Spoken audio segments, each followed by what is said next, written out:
മത്തായി എഴുതിയ സുവിശേഷം 21-ാം അധ്യായം. അനന്തരം അവർ യെരുശലേമിനോട് സമീപിച്ചു. ഒലിവുമലയരികെ ബേത്ത്ഫഗയിൽ എത്തിയപ്പോൾ യേശു 2 ശിഷ്യന്മാരെ അയച്ചു. നിങ്ങൾക്ക് എതിരെയുള്ള ഗ്രാമത്തിൽ ചെല്ലുവിൻ. അവിടെ കെട്ടിയിരിക്കുന്ന ഒരു പെൺകഴുതയെയും അതിൻ്റെ കുട്ടിയെയും നിങ്ങൾ ഉടനെ കാണും. അവയെ അഴിച്ചുകൊണ്ട് വരുവിൻ. നിങ്ങളോട് ആരെങ്കിലും വല്ലതും പറഞ്ഞാൽ, കർത്താവിന് ഇവയെക്കൊണ്ട് ആവശ്യമുണ്ട് എന്ന് പറയുവിൻ. തൽക്ഷണം അവൻ അവയെ അയക്കുമെന്ന് പറഞ്ഞു. സീയോൻ പുത്രിയോട്, ഇതാ നിന്റെ രാജാവ് സൗമ്യമായ കഴുതപ്പുറത്തും വാഹനമൃഗത്തിൻ്റെ കുട്ടിയുടെ പുറത്തും കയറി നിന്റെ അടുക്കൽ വരുന്നു എന്ന് പറയുവിൻ.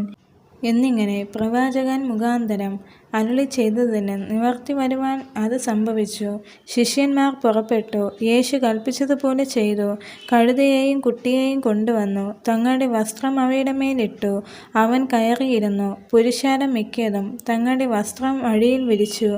മറ്റു ചിലർ വൃക്ഷങ്ങളിൽ നിന്ന് കൊമ്പ് വെട്ടി വഴിയിൽ വിതറി. മുൻപും പിൻപും നടന്ന പുരുഷാരം, ദാവീദ് പുത്രന് ഹോശാന, കർത്താവിൻ്റെ നാമത്തിൽ വരുന്നവൻ വാഴ്ത്തപ്പെട്ടവൻ, അത്യുന്നതങ്ങളിൽ ഹോശാന എന്ന് ആർത്തുകൊണ്ടിരുന്നു. അവൻ യെരുശലേമിൽ കടന്നപ്പോൾ നഗരം മുഴുവനും ഇളകി. ഇവൻ ആരെന്ന് പറഞ്ഞു. ഇവൻ ഗലീലയിലെ നസ്രയത്തിൽ നിന്നുള്ള പ്രവാചകനായ യേശു എന്ന് പുരുഷാരം പറഞ്ഞു. യേശു ദേവാലയത്തിൽ ചെന്നു. ദേവാലയത്തിൽ വിൽക്കുന്നവരെയും വാങ്ങുന്നവരെയും എല്ലാം പുറത്താക്കി. പൊൻവാണിഭക്കാരുടെ മേശകളെയും പ്രാവുകളെ വിൽക്കുന്നവരുടെ പീഠങ്ങളെയും മറിച്ചു കളഞ്ഞു. അവരോട്, എൻ്റെ ആലയം പ്രാർത്ഥനാലയം എന്ന് വിളിക്കപ്പെടുമെന്ന് എഴുതിയിരിക്കുന്നു. നിങ്ങളോ അതിനെ കള്ളന്മാരുടെ ഗുഹയാക്കി തീർക്കുന്നു എന്ന് പറഞ്ഞു. കുരുടന്മാരും മുടന്തന്മാരും ദേവാലയത്തിൽ അവൻ്റെ അടുക്കൽ വന്നു. അവൻ അവരെ സൗഖ്യമാക്കി. എന്നാൽ മഹാപുരോഹിതന്മാരും ശാസ്ത്രിമാരും അവൻ ചെയ്ത അത്ഭുതങ്ങളെയും ദാവീദ് പുത്രന് ഹോശാന എന്ന് ദേവാലയത്തിൽ ആക്കുന്ന ബാലന്മാരെയും കണ്ടിട്ട് നീരസപ്പെട്ടു. ഇവർ പറയുന്നത് കേൾക്കുന്നുവോ എന്ന് അവനോട് ചോദിച്ചു.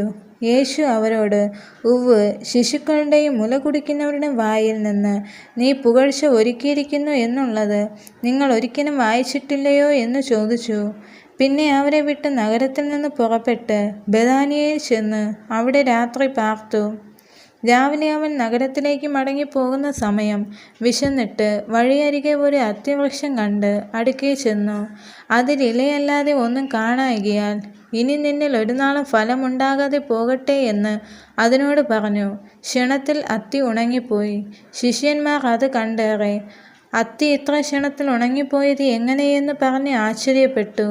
അതിന് യേശു, നിങ്ങൾ സംശയിക്കാതെ വിശ്വാസമുള്ളവരായാൽ ഈ അത്തിയോട് ചെയ്തത് നിങ്ങളും ചെയ്യും എന്ന് മാത്രമല്ല, ഈ മലയോട് നീങ്ങി കടലിലേക്ക് ചാടിപ്പോക എന്ന് പറഞ്ഞാൽ അത് സംഭവിക്കുമെന്ന് ഞാൻ സത്യമായിട്ട് നിങ്ങളോട് പറയുന്നു. നിങ്ങൾ വിശ്വസിച്ചുകൊണ്ട് പ്രാർത്ഥനയിൽ എന്ത് യാചിച്ചാലും നിങ്ങൾക്ക് ലഭിക്കുമെന്ന് ഉത്തരം പറഞ്ഞു. അവൻ ദേവാലയത്തിൽ ചെന്ന് ഉപദേശിക്കുമ്പോൾ മഹാപുരോഹിതന്മാരും ജനത്തിൻ്റെ മൂപ്പന്മാരും അവൻ്റെ അടുക്കൽ വന്ന്, നീ എന്ത് അധികാരം കൊണ്ട് ഇത് ചെയ്യുന്നു? ഈ അധികാരം നിനക്ക് തന്നത് ആർ എന്ന് ചോദിച്ചു. യേശു അവരോട് ഉത്തരം പറഞ്ഞത്, ഞാനും നിങ്ങളോട് ഒരു വാക്ക് ചോദിക്കും. അത് നിങ്ങൾ എന്നോട് പറഞ്ഞാൽ എന്ത് അധികാരം കൊണ്ട് ഞാനിത് ചെയ്യുന്നു എന്നുള്ളതും ഞാനും നിങ്ങളോട് പറയും. യോഹന്നാൻ്റെ സ്നാനം എവിടെ നിന്ന്? സ്വർഗത്തിൽ നിന്നോ മനുഷ്യരിൽ നിന്നോ? അവർ തമ്മിൽ ആലോചിച്ചു. സ്വർഗത്തിൽ നിന്ന് എന്ന് പറഞ്ഞാൽ പിന്നെ നിങ്ങൾ അവനെ വിശ്വസിക്കാനത് എന്ത് എന്ന് അവൻ നമ്മോട് ചോദിക്കും. മനുഷ്യരിൽ നിന്ന് എന്ന് പറഞ്ഞാലോ നാം പുരുഷാരത്തെ ഭയപ്പെടുന്നു. എല്ലാവരും യോഹന്നാൻ പ്രവാചകൻ എന്നല്ലോ എണ്ണുന്നത് എന്ന് പറഞ്ഞു. അങ്ങനെ അവർ യേശുവിനോട്, ഞങ്ങൾക്ക് അറിഞ്ഞുകൂടാ എന്ന് ഉത്തരം പറഞ്ഞു. അവൻ അവരോട് പറഞ്ഞത്, എന്നാൽ ഞാനിത് എന്ത് അധികാരം കൊണ്ട് ചെയ്യുന്നു എന്നുള്ളതും ഞാൻ നിങ്ങളോട് പറയുന്നില്ല. എങ്കിലും നിങ്ങൾക്ക് എന്ത് തോന്നുന്നു? ഒരു മനുഷ്യന് 2 പുത്രന്മാർ ഉണ്ടായിരുന്നു. അവൻ ഒന്നാമത്തവൻ്റെ അടുക്കൽ ചെന്നു, മകനെ, ഇന്ന് എൻ്റെ മുന്തിരിത്തോട്ടത്തിൽ പോയി വേല ചെയ്യുക എന്ന് പറഞ്ഞു. എനിക്ക് മനസ്സില്ല എന്ന് അവൻ ഉത്തരം പറഞ്ഞു. എങ്കിലും പിന്നേത്തതിൽ അനുതപിച്ചു അവൻ പോയി. രണ്ടാമത്തവൻ്റെ അടുക്കൽ അവൻ ചെന്ന് അങ്ങനെ തന്നെ പറഞ്ഞപ്പോൾ, ഞാനും പോകാം അപ്പാ എന്ന് അവൻ ഉത്തരം പറഞ്ഞു. പോയില്ലതാനും. ഈ 2 പേരിൽ ആരാകുന്നു അപ്പന്റെ ഇഷ്ടം ചെയ്തത്? ഒന്നാമത്തവൻ എന്ന് അവർ പറഞ്ഞു. യേശു അവരോട് പറഞ്ഞത്, ചുങ്കക്കാരും വേശ്യന്മാരും നിങ്ങൾക്ക് മുമ്പായി ദൈവരാജ്യത്തിൽ കടക്കുന്നു എന്ന് സത്യമായിട്ട് ഞാൻ നിങ്ങളോട് പറയുന്നു. യോഹന്നാൻ നീതിമാർഗ്ഗം ഉപദേശിച്ചുകൊണ്ട് നിങ്ങളുടെ അടുക്കൽ വന്നു, നിങ്ങൾ അവന് വിശ്വസിച്ചില്ല. എന്നാൽ ചുങ്കക്കാരും വേശ്യന്മാരും അവനെ വിശ്വസിച്ചു. അത് കണ്ടിട്ടും നിങ്ങൾ അവനെ വിശ്വസിപ്പാൻ തക്കവണ്ണം പിന്നത്തേതിൽ അനുതപിച്ചില്ല. മറ്റൊരു ഉപമ കേൾപ്പിൻ. ഗൃഹസ്ഥനായൊരു മനുഷ്യൻ ഒരു മുന്തിരിത്തോട്ടം നട്ടുണ്ടാക്കി, അതിന് വേലി കെട്ടി, അതിൽ ചക്ക് കുഴിച്ചിട്ടു, ഗോപുരവും പണിതു. പിന്നെ കുടിയന്മാരെ പാട്ടത്തിന് ഏൽപ്പിച്ചിട്ട് പരദേശത്ത് പോയി. ഫലകാലം സമീപിച്ചപ്പോൾ തനിക്കുള്ള അനുഭവം വാങ്ങേണ്ടതിന് അവൻ ദാസന്മാരെ കുടിയാന്മാരുടെ അടുക്കൽ അയച്ചു. കുടിയാന്മാരോ അവൻ്റെ ദാസന്മാരെ പിടിച്ചു, ഒരുവനെ തല്ലി, ഒരുവനെ കൊന്നു, മറ്റൊരുവനെ കല്ലെറിഞ്ഞു. അവൻ പിന്നെയും മുമ്പിലത്തേതിലും അധികം ദാസന്മാരെ അയച്ചു. അവരോടും അവർ അങ്ങനെ തന്നെ ചെയ്തു. ഒടുവിൽ അവൻ, എൻ്റെ മകനെ അവർ ശങ്കിക്കുമെന്ന് പറഞ്ഞു മകനെ അവരുടെ അടുക്കൽ അയച്ചു.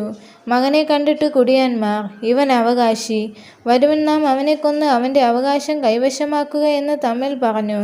അവനെ പിടിച്ച് തോട്ടത്തിൽ നിന്ന് പുറത്താക്കി കൊന്നുകളഞ്ഞു. ആകയാൽ മുന്തിരിത്തോട്ടത്തിൻ്റെ ഉടയവൻ വരുമ്പോൾ ആ കുടിയാന്മാരോട് എന്തു ചെയ്യും? അവൻ ആ വല്ലാത്തവരെ വല്ലാതെ നിഗ്രഹിച്ച് തക്ക സമയത്ത് അനുഭവം കൊടുക്കുന്ന വേറെ കുടിയാന്മാർക്ക് തോട്ടം ഏൽപ്പിക്കുമെന്ന് അവർ അവനോട് പറഞ്ഞു. യേശു അവരോട്, വീട് പണിയുന്നവർ തള്ളിക്കളഞ്ഞ കല്ല് മൂലക്കല്ലായി തീർന്നിരിക്കുന്നു. ഇത് കർത്താവിനാൽ സംഭവിച്ചു, നമ്മുടെ ദൃഷ്ടിയിൽ ആശ്ചര്യമായിരിക്കുന്നു എന്ന് നിങ്ങൾ തിരുവെഴുത്തുകളിൽ ഒരിക്കലും വായിച്ചിട്ടില്ലയോ? അതുകൊണ്ട് ദൈവരാജ്യം നിങ്ങളുടെ പക്കൽ നിന്ന് എടുത്ത് അതിൻ്റെ ഫലം കൊടുക്കുന്ന ജാതിക്ക് കൊടുക്കുമെന്ന് ഞാൻ നിങ്ങളോട് പറയുന്നു. ഈ കല്ലിന്മേൽ വീഴുന്നവൻ തകർന്നു പോകും. അത് ആരുടെ മേലെങ്കിലും വീണാൽ അവനെ ധൂളിപ്പിക്കും എന്ന് പറഞ്ഞു. അവൻ്റെ ഉപമകളെ മഹാപുരോഹിതന്മാരും പരീശരും കേട്ടിട്ട് തങ്ങളെ കൊണ്ട് പറയുന്നു എന്ന് അറിഞ്ഞു. അവനെ പിടിപ്പാൻ അന്വേഷിച്ചു. എന്നാൽ പുരുഷാരം അവനെ പ്രവാചകൻ എന്ന് എണ്ണുക കൊണ്ട് അവരെ ഭയപ്പെട്ടു. ഈ വചനങ്ങളാൽ ദൈവം എല്ലാവരെയും അനുഗ്രഹിക്കുമാറാകട്ടെ. ആമേൻ.